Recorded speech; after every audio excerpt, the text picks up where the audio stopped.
Jesús, el abogado. Jesús aparecerá como el abogado de ellos, para interceder en su favor ante Dios. Si alguno hubiere pecado, abogado tenemos para con el Padre, a Jesucristo el justo. Primera de Juan 2, verso 1. Cristo no entró en un santuario hecho por manos humanas, simple copia del verdadero santuario, sino en el cielo mismo, para presentarse ahora ante de Dios en favor nuestro. Por eso también puede salvar por completo a los que por medio de él se acercan a Dios, ya que vive siempre para interceder por ellos. Hebreos 9, verso 24, 7, verso 25. A medida que los libros de registro se van abriendo en el juicio, las vidas de todos los que hayan creído en Jesús pasan ante Dios para ser examinadas por él. Empezando con los que vivieron primero en la tierra, nuestro abogado presenta los casos de cada generación sucesiva y termina con los vivos. Cada nombre es mencionado, cada caso cuidadosamente investigado. Habrá nombres que serán aceptados, y nombres rechazados. Cuando alguien tenga en los libros de registros pecados de los cuales no se arrepintió y no fueron perdonados, su nombre será borrado del libro de la vida y el registro de sus buenas obras será borrado del libro de memoria de Dios. El Señor declaró a Moisés: al que haya pecado contra mí, a éste borraré de mi libro. Éxodo 32, verso 33.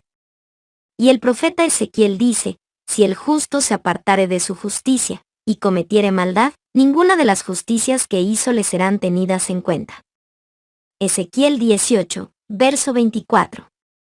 A todos los que se hayan arrepentido verdaderamente de su pecado, y por medio de la fe reclamen la sangre de Cristo como su sacrificio expiatorio, se les ha inscrito el perdón frente a sus nombres en los libros del cielo. Como llegaron a ser partícipes de la justicia de Cristo y su carácter está en armonía con la ley de Dios, sus pecados serán borrados y ellos mismos serán considerados dignos de la vida eterna. El Señor declara a través del profeta Isaías: Yo soy aquel que borro tus transgresiones a causa de mí mismo, y no me acordaré más de tus pecados. Isaías 43, verso 25.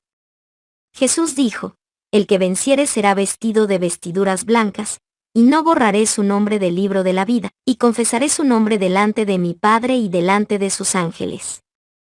A cualquiera, pues, que me confiese delante de los hombres, yo también lo confesaré delante de mi Padre que está en los cielos.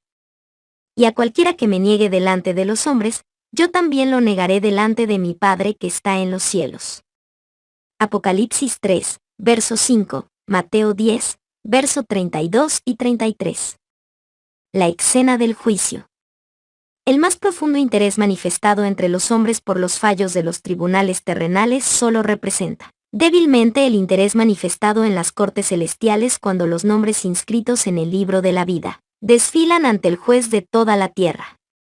El intercesor divino aboga para que a todos los que han vencido por medio de la fe en su sangre se les perdonen sus transgresiones, con el fin de que sean restituidos a su hogar edénico y coronados como coherederos del señorío primero.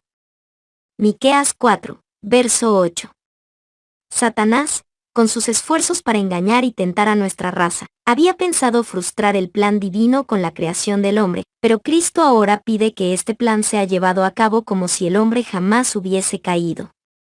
Pide para su pueblo no solo el perdón y la justificación, plenos y completos, sino además participación en su gloria y un asiento en su trono. Mientras Jesús intercede por los súbditos de su gracia, Satanás los acusa ante Dios como transgresores. El gran seductor procuró arrastrarlos al escepticismo, hacerles perder la confianza en Dios, separarse de su amor y transgredir su ley. Ahora él señala el registro de sus vidas, los defectos de carácter, la falta de semejanza con Cristo, lo que deshonró a su Redentor, todos los pecados que los indujo a cometer, y a causa de estos los reclama como sus súbditos. Jesús no disculpa sus pecados, pero muestra su arrepentimiento y fe, y, reclamando el perdón para ellos, levanta sus manos heridas ante el Padre y los santos ángeles y dice: los conozco por nombre. Los he grabado en las palmas de mis manos. Los sacrificios de Dios son el espíritu quebrantado, al corazón contrito y humillado no despreciarás tú, oh Dios. Salmo 51, verso 17. y al acusador de su pueblo le dice, Jehová te reprenda, oh Satanás. Jehová que ha escogido a Jerusalén te reprenda, ¿no es este un tizón arrebatado del incendio? Zacarías 3, verso 2, Cristo revestirá a sus fieles con su propia justicia, para presentarlos a su Padre como una iglesia gloriosa, sin mancha ni arruga ni cosa semejante. Efesios 5, verso 27. Sus nombres están inscritos en el libro de la vida, y acerca de ellos está escrito, andarán conmigo en vestiduras blancas, porque son dignos. Apocalipsis 3, verso 4. Así se cumplirá de un modo completo la promesa del nuevo pacto, perdonaré su iniquidad, y no me acordaré más de sus pecados. En aquellos días y en ese tiempo, dice Jehová, será buscada la iniquidad de Israel y no la habrá, y los pecados de Judá, mas no podrán ser hallados. En aquel día el vástago de Jehová será espléndido y glorioso, y el fruto de la tierra excelente y hermoso, para los escapados de Israel. Y será que los que fueren dejados en Sión, y los que quedaren en Jerusalén, serán llamados santos, es decir, todo aquel que está inscrito para la vida en Jerusalén. Jeremías 31, verso 34, 50, verso 20, Isaías 4, verso 2, 3. La obra del juicio investigador y el acto de borrar los pecados deben realizarse antes del segundo advenimiento del Señor. En vista de que los muertos han de ser juzgados según las cosas escritas en los libros, es imposible que los pecados de los hombres sean borrados antes del fin del juicio en que sus vidas han de ser investigadas. Pero el apóstol Pedro dice terminantemente que los pecados de los creyentes serán borrados, para que vengan de la presencia del Señor tiempos de refrigerio, y Él envíe a Jesucristo. Hechos 3, verso 19 y 20. Cuando el juicio investigador concluya, Cristo vendrá, junto con su recompensa, para dar a cada ser humano según sus obras. Las escenas finales del servicio real. En el servicio ritual típico el sumo sacerdote, hecha la expiación por Israel, salía y bendecía a la congregación. Así también Cristo, una vez terminada su obra de mediador, aparecerá, sin relación ya con el pecado, y para salvar, Hebreos 9, verso 28, para bendecir con vida eterna a su pueblo que lo espera. Así como el sacerdote, al quitar los pecados del santuario, los confesaba sobre la cabeza del macho cabrío emisario, así también Cristo colocará todos esos pecados sobre Satanás, el originador e instigador del pecado. El macho cabrío emisario, que cargaba con los pecados de Israel, era enviado a tierra inhabitada. Levítico 16, verso 22, así también Satanás, cargado con la culpa de todos los pecados que ha hecho cometer al pueblo de Dios, será confinado durante 1000 años en la tierra, entonces desolada y sin habitantes, y finalmente sufrirá la entera penalidad del pecado en el fuego que destruirá a todos los impíos. Así el gran plan de la redención alcanzará su cumplimiento en la extirpación final del pecado y la liberación de todos los que estuvieron dispuestos a renunciar al mal. Juzgados por registros infalibles. En el tiempo señalado para el juicio, al fin de los 2300 días, en 1844, empezó la obra de investigación y el acto de borrar los pecados. Todos los que alguna vez hayan tomado sobre sí el nombre de Cristo deben pasar por ese riguroso examen. Tanto los vivos como los muertos deben ser juzgados, de acuerdo con las cosas escritas en los libros, según sus obras.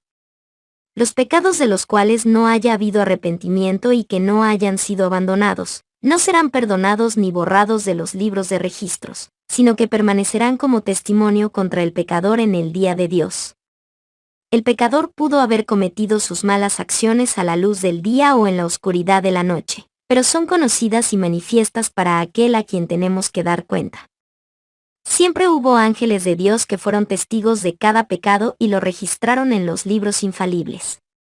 El pecado puede ser ocultado, negado, encubierto del padre, la madre, la esposa, los hijos y las amistades. Nadie, fuera de los mismos culpables, tendrá quizá la más mínima sospecha del mal, pero aparece desnudo ante los seres celestiales. Las tinieblas de la noche más oscura, el secreto de todas las estratagemas engañosas, no son suficientes para velar un pensamiento del conocimiento del Eterno. Dios lleva un registro exacto de todo acto injusto. No se deja engañar por una apariencia de piedad. No se equivoca en su apreciación del carácter. Los hombres pueden ser engañados por seres corruptos de corazón, pero Dios penetra todos los disfraces y lee la vida interior. ¡Qué pensamiento tan solemne! Día tras día que pasa la eternidad lleva consigo su caudal de anotaciones para los libros del cielo. Las palabras pronunciadas, los actos realizados, jamás pueden ser revocados. Los ángeles tomaron nota tanto de lo bueno como de lo malo. El conquistador más poderoso sobre la tierra no puede anular el registro de un solo día siquiera. Nuestros actos, nuestras palabras, hasta nuestros motivos más secretos, todo tiene su peso en decidir nuestro destino para dicha o desdicha. Aunque podemos llegar a olvidarlos, ellos testificarán para justificar o condenar.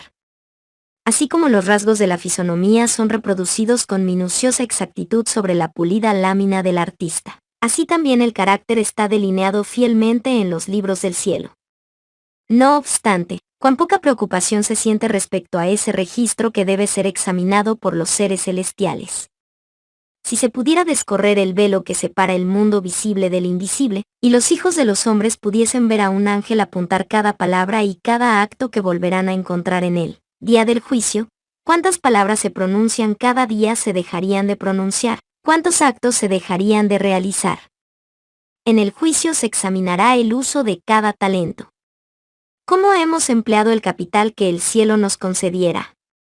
A su venida, ¿recibirá el Señor lo suyo con intereses?